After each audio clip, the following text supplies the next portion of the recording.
All right, programming 12. So now we're going to be taking a look at how we can actually walk through those exits. We drew a map. We read the map now.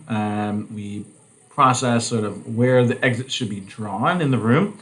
But now we'd like to make it so you can actually walk through those and appear in a new room. So let's take a look at what that's going to look like. So we've seen how to get that data about where we should draw these. But now let's make it walk. So as I walk through, I'm going to basically be doing a collision with the wall. I'm just going to wait till I get straight up because I don't want this to trigger the collision. But if that's how you did it, that would be totally fine. I wouldn't be too worried about it.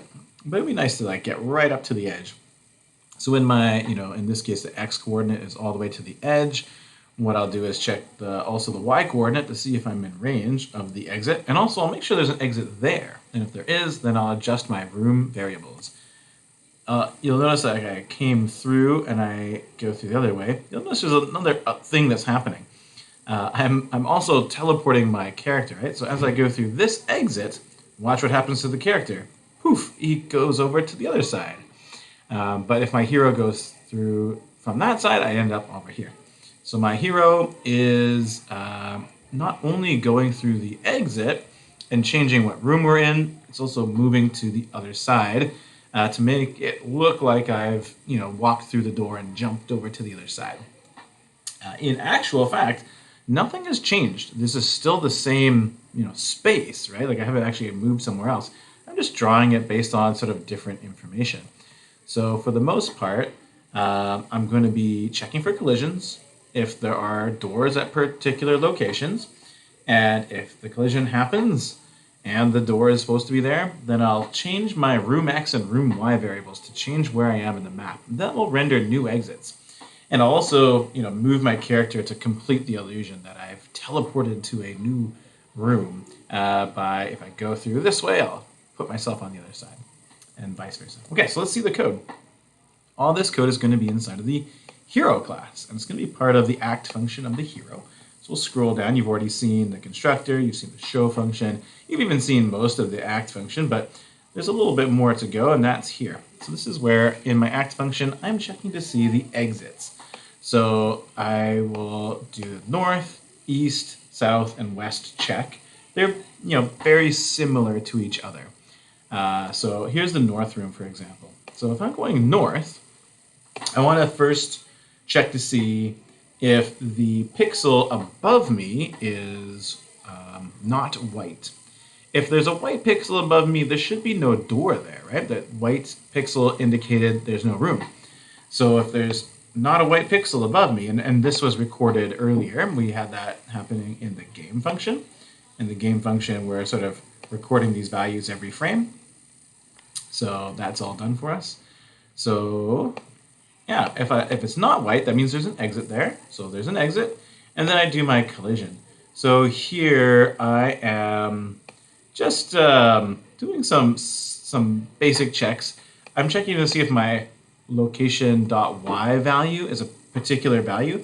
I'm not saying if it's between this or that. I'm just like, hey, if you're at the maximum value you can get to, whatever that is for you. I think mine is 10% of whatever the total height is. So it's probably 60. If it's at the top value, if it is as high as it can go, then I'll also check to see if the X and Y are between certain points, right? And that's just going to be, I'm checking if X and Y is between sort of the center plus or minus 50. Here's the minus 50 and here's the plus 50. So if I'm at the top of the screen, I'm within plus or minus 50 of the center, and there's a room up there. The pixel above us is not white. Well, then I guess I'm going through the exit. That's all combined gives you what the if statement is for that. So how do I go up to the north room? Well, that's going to be room minus minus. Or you can say room equals roomy equals roomy minus 1, whatever you want to say. You're going to decrease roomy. So that variable kind of keeps track of where I am in the map. So that means I went up. So now I'm going to be taking a look at that value. And also, since I've gone up, I want to put my character at the bottom of the screen. So I'll say, oh, now you're at the bottom.